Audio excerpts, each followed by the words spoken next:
Brother made my life hell, then got my wife pregnant. Now he wants my help after our parents disowned him and left me their $2 million inheritance. My younger brother, David, has always harbored a deep-seated resentment towards me. If you think it stemmed from jealousy, you'd be wrong. He was the favored child, not me. There was no reason for him to be envious. To give you some context, our mother always indulged David. He was the golden child of our family. She cooked his meals, did his laundry, and even asked me to help him with his schoolwork. I was expected to assist him simply because we were family, but I never received the same consideration. I accepted this, as I was quite independent. Perhaps it was partly my fault for always meeting his needs without expecting anything in return. He never helped me when I needed it, and only approached me when he wanted something. While I was a quiet, introverted kid who enjoyed studying and keeping to myself, he was loud and rough, just like our dad. I also tend to be straightforward and honest, never sugarcoating things. I believe my mother may have developed a negative perception of me because of my straightforwardness. This favoritism made David the family's darling, and I didn't mind it while we were growing up. However, problems began when he started bullying and mocking me for being different from him. He would tease me about my height and the fact that I wore glasses. He would sneak into my room, read my diary, and then complain to my mom about what I had written. When I yelled at him and complained to our parents about him invading my privacy, they would laugh it off, saying it wasn't a big deal. He did more awful things, like nearly breaking my glasses and putting nasty things in my food. He even once put little stones in my cereal, but luckily, I found them before they could damage my teeth. When I told my mom, she dismissed it, saying this is how brothers bond. Whenever we fought, David would zero in on my insecurities to insult me. We went to the same school, so he knew I was being bullied by a few kids. Instead of supporting me, he sided with the bullies, calling me names like ugly loser or hairy monkey, and encouraging them to physically harm me, saying I was just a big failure. Another time, during a fight over something trivial that I can't even remember, he told me to kill myself. While I could easily brush off most insults, that one really hurt because I was struggling with my mental health at the time. I'm doing better now, but it was devastating to hear that my own brother wanted me dead. Since Dad was often at work and Mom didn't seem to care much, she even scolded me once, claiming it was my fault for irritating him. Things progressively worsened. During high school, there was a shocking incident when David attempted to set my hair on fire, and unbelievably, our mother defended him, claiming he was merely playing. Seriously, who behaves like that? Thankfully, my dad eventually sided with me and pointed out the gravity of the situation. He even threatened to call the police on David. This moment was a real eye-opener for my brother, as he had never faced any consequences for his actions before. He was genuinely stunned, and my dad made it clear that enough was enough and that David needed to start respecting his older brother. Later, Dad came into my room to talk. I never expected his support because he always told David how similar they were, which was true. Dad admitted that he had waited for years, hoping David would mature, but he was slowly realizing that David was becoming a big bully. Hearing this from my dad was incredibly validating, and I almost broke down in tears. I confessed everything David had done to me over the years and even mentioned the bullying at school. My dad was shocked at how much I had endured. The next day, he spoke to the principal to ensure the bullies were warned about severe consequences if they continued. Later that evening, Dad enrolled me in MMA at our local gym, telling me I needed to man up and stand up to bullies in my life. I admit that a nerdy kid like me trying to learn to fight might have seemed laughable, but I was very focused. I managed my time well to balance my studies and daily workouts, and the MMA classes completely changed my life and physique. One day, David was up to his antics again. He stole my pocket money, which we received for helping with chores. I had been saving it for a while. David sneaked into my room and took it. I caught him just as he was about to cycle off with his friends. I demanded he return my money, but David mocked me, saying all I could do was run to Daddy for help. I don't know what came over me, but I punched him in the face. He was stunned, fell backward, and I retrieved my money from his pocket before throwing him back down. David started crying loudly, which was quite comical. However, my mother rushed out to help him and find out what happened. When she learned I had fought him, she was surprised and reprimanded me, saying I should be a better role model for David, who seemed to enjoy seeing me scolded. My mother also complained to my dad about my behavior, saying I needed to be controlled. My dad grimly asked both of us to explain ourselves. I told him how David had stolen the money I had worked hard for and saved, while David tried to justify it by saying he needed the money for a date, and that as his brother, I should help him. However, Dad told David he was lucky I only punched him for stealing because anyone else would have called the police. He continued to tell David that he had no right to take others' things without their consent. David didn't like that and threw a tantrum, likely hoping our mother would side with him, but Dad remained firm. When David realized he wasn't going to be punished for being hit, he screamed how much he hated me and ran back to his room, locking himself in. Following that incident, David began to distance himself from me.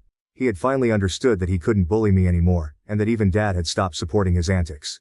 For the first time in a long while, I felt like we were equals. Though he could no longer physically harm me, he resorted to verbal insults when our parents weren't around. His behavior worsened with age, becoming angrier and more short-tempered each year.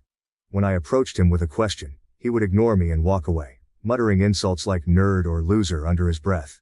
If he needed to communicate something, he would relay it through our mother instead of speaking to me directly.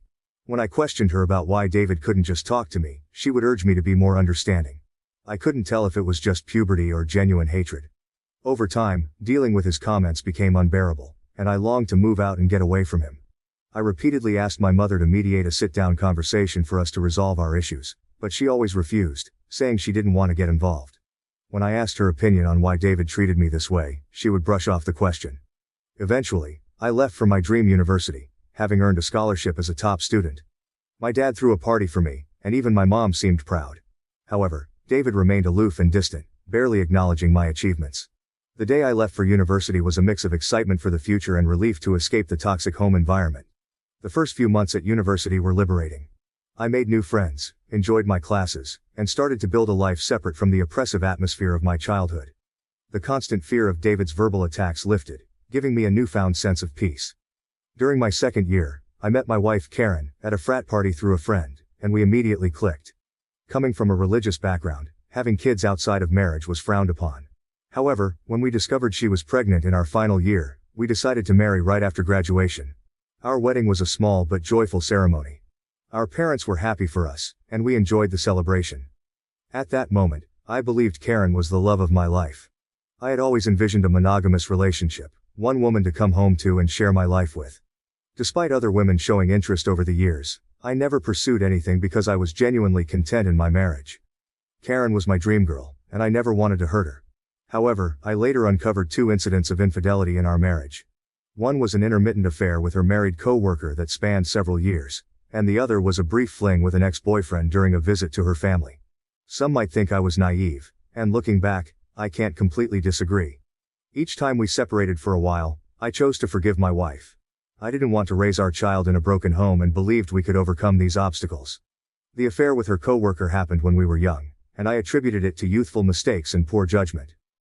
For a period, things seemed to get better.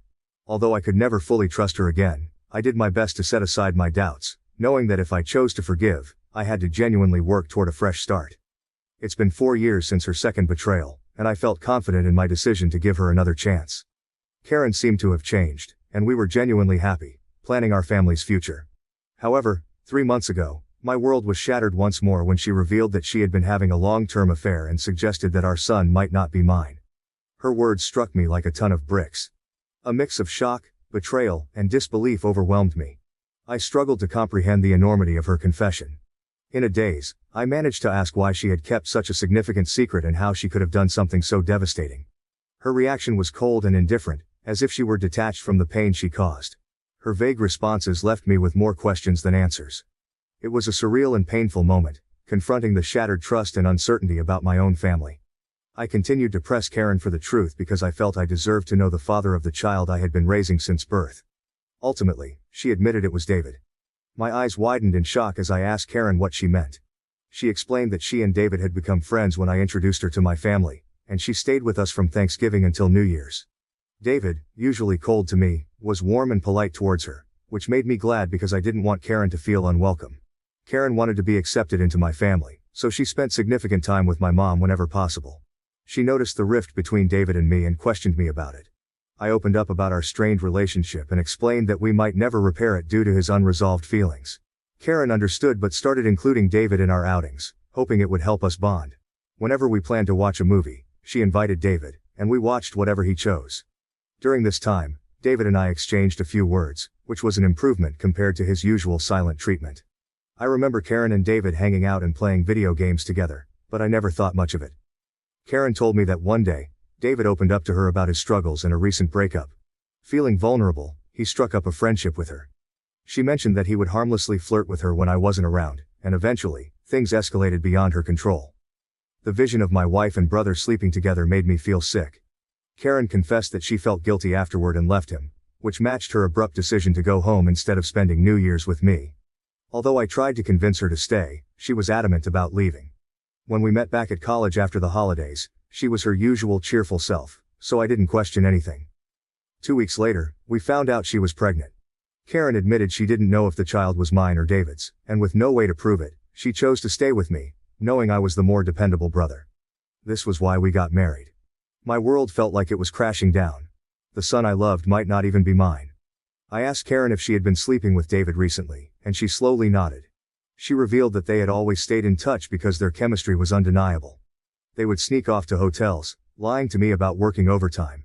She admitted that half of her business trips were actually romantic getaways with him. I asked why she married me if she wanted my brother, and Karen said she didn't want to be the one to break off the marriage. She saw me as a wonderful father to our son and decided to stay. In her words, she made a mistake and didn't know when to stop. I told Karen I was glad she told me the truth but that I was going to pack up and leave.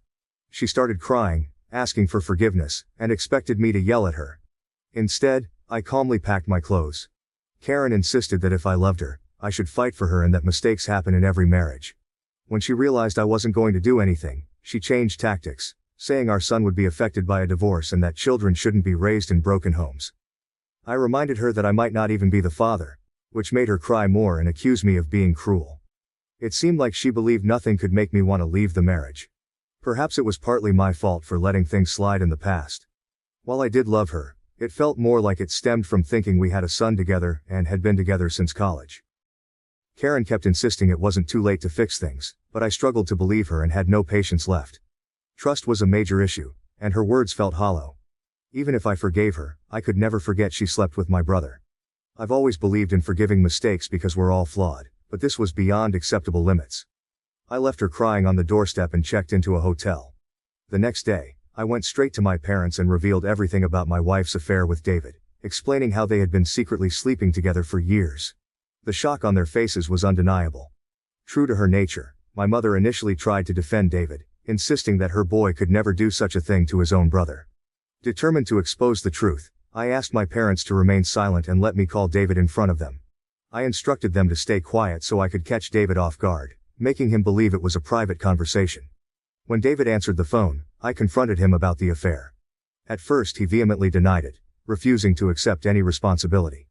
However, when I told him that Karen had admitted to everything, he started blaming her, calling her characterless. He claimed it wasn't his fault if women were attracted to him and that he was the better-looking brother. I told him firmly that I would expose him to everyone. When David mocked me, saying no one would believe me because he was the golden child, I scoffed at his arrogance and thanked him for confirming the truth, knowing our parents had heard everything. David went quiet and then spluttered, trying to explain himself and salvage his image. My mother, still in shock, demanded an explanation from David. He stuttered through a feeble attempt to justify his actions, blaming everyone else but himself and desperately trying to shift the blame onto Karen. I could see my mother, who had once been protective of her favored son, now felt a mix of disappointment and anger. In that charged moment, I felt a strange sense of vindication. For years, I had endured David's torment. Now, the truth was out, and the roles were reversed. It was David who stood exposed, his actions laid bare for everyone to see. As David's words faltered, my father, usually reserved in his expressions, couldn't contain his disappointment. He asked me to pass him the phone and began to speak to David. "David," my father began, his voice laden with disappointment. "What you've done isn't just a betrayal of your brother, but a betrayal of this family. You slept with your brother's wife and continued the affair even after they were married. Your actions have severe consequences and have irreversibly shattered the trust we had in you. I raised both of you to value family, loyalty, and decency. What you've shown today defies everything I've tried to teach you." He paused, letting the weight of his words sink into David's conscience. "Your disregard for your brother's feelings and the lack of respect for his marriage are unacceptable. You've not only hurt him but also torn apart the bonds that hold our family together. Your mother and I are partly to blame for what you've become, but we will no longer tolerate this behavior. From today, you're cut off from the college funds I set up for you. You'll have to figure out how to pay your university fees on your own. I will also stop funding your lifestyle. Do you think it makes you more of a man to sleep with married women? Let's see how you manage without my money." Throughout this, I maintained a composed demeanor. Although I initially wanted to scream at David, watching my dad punish him was the ultimate vindication. I had exposed his true nature, and it was clear he had underestimated the consequences. My mother, despite David's persistent protests, continued to justify him, but my father swiftly ended the call, shutting down David's attempts to explain away his actions. Afterward, my mom approached me and hugged me. It had been a long time since we shared such a moment, but in that embrace, there was an unspoken understanding and support amid the family turmoil. She apologized for not believing me all this time. My 14-year-old self could never have imagined this moment, being vindicated and embraced by my mother. Following this, my dad helped me find a good lawyer to divorce Karen. She and her lawyer tried to fight dirty, asking for alimony since I earned more than her. But her affair played heavily in my favor. We also conducted a paternity test, and it was confirmed that David was indeed the father of the child. The news was incredibly painful, even worse than discovering Karen's infidelity. I was furious that the son I had loved and raised wasn't mine. However, I decided to stay strong. Karen begged me to continue visiting my son, arguing he shouldn't be punished for the situation, but I couldn't bear to see him. He reminded me too much of David, and I hated it. After my divorce was finalized, I felt a sense of freedom wash over me as I moved into my own bachelor pad. It felt surreal to live alone since I had married so young and never really had the chance to experience independence. However, my naturally independent nature allowed me to quickly adapt to my new lifestyle, and I thoroughly enjoyed it. 2 weeks ago, my dad called to tell me he was considering changing his will because he didn't want to leave anything to David. My dad is incredibly stubborn, and once he decided to cut David out of his life, he stuck to it. David tried reaching out to our parents and even showed up at their doorstep, begging for forgiveness, but they refused to let him in. Even my mother, who usually gave in to David's tantrums, seemed done with him, though it must have been hardest for her. David never texted me to apologize for what he had done, showing he didn't regret his actions. He was just upset about being cut off from our parents. Dad told me he planned to leave everything to me, ensuring David wouldn't contest it later. He would leave David only $1. My eyes widened in shock as my dad had worked hard his entire life. Including his assets, retirement fund, and life insurance, the total came to nearly $2 million. The only condition in his will was that if my dad passed away before my mom, she would continue living in their house, even though ownership would transfer to me. I didn't mind this, as I wanted to care for my mom in her final days. Somehow, David found out about this, and, unable to reach our parents, called me yesterday, trying to make amends. He explained how he was struggling with college and that after Karen discovered the paternity of the child, she had been pestering him for child support. He said he had no money and was looking for part-time jobs but couldn't find anything. He begged me to talk to our family to start fresh since he really needed my help. I laughed in his face and told him I was done with him. I reminded him that he should have thought about the consequences before sleeping with my wife and getting her pregnant. David argued that I was being unfair and that Karen was also to blame, to which I agreed. I reminded him that I had divorced her, making her his responsibility now. He shouldn't be calling me to complain about her or the child since these were the consequences of his own actions. David started to raise his voice, but I interrupted, reminding him that he was no longer the favored child in the family but the black sheep who had slept with his own brother's wife. At that moment, David began to cry, telling me how everyone, including our grandparents and relatives, had turned against him. While this was true, it was no longer my concern. I told him we were done and that he should never call me again since I no longer considered him my brother. Since then, I've replayed the conversation in my mind. Despite my hatred for my brother, I had never heard him cry, at least not since we were kids. I won't lie. It did hurt me a bit to see him so helpless. So, I guess I'm here to ask if I should talk to our parents about him or if I would be an asshole if I don't. Update 1. Hi everyone, many of you have been asking why I am no longer in contact with my son Henry, and some have even called me cruel. I need to explain that I am not comfortable raising another man's child. This isn't a stepson situation. I was led to believe Henry was my son, only to later discover he is actually my brother David's son. Naturally, this revelation hurt deeply, and I cried over it for days. The main reason I don't want any contact with Henry is that I no longer want Karen in my life. If I remain connected to her child, she will find a way to re-enter my life, and I need my space. You may think I'm cruel or selfish, but I can't see him ever again, at least not for a very long time. Update 2.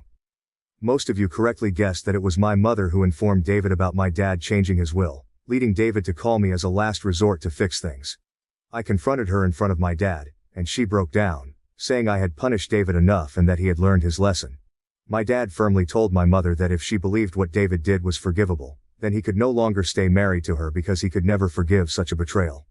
This threat silenced my mother. My dad made it clear that if she ever talked with David again and we found out, she could pack her bags and leave. As I mentioned, my dad is very stubborn. Hopefully my mother will learn from her mistakes. Update 3. Reddit. It's been 5 months since my last update. My relationship with my parents has improved over the past few months. My dad and I go golfing every weekend, and he treats me more like a buddy than a son. Although my mother misses David, she has stayed away from him. The last I heard about David was from my cousin, who said David had been asking everyone for money, and eventually had to drop out of college because he couldn't afford the fees. He and Karen are living together, and he has a part-time job as a mechanic. Apparently they are raising Henry together, which is a good thing, I guess. I never discuss David with my parents, and they don't bring him up either. For everyone asking, I am doing quite well. I was promoted at my job 2 months ago, so my salary has significantly improved. I haven't been dating anyone as I feel I still need time and space to heal. I've been going to therapy, so we'll see how that works out. Thank you for watching. If you haven't subscribed yet, please do so and hit the notification bell to stay updated with more shocking real-life stories happening around you.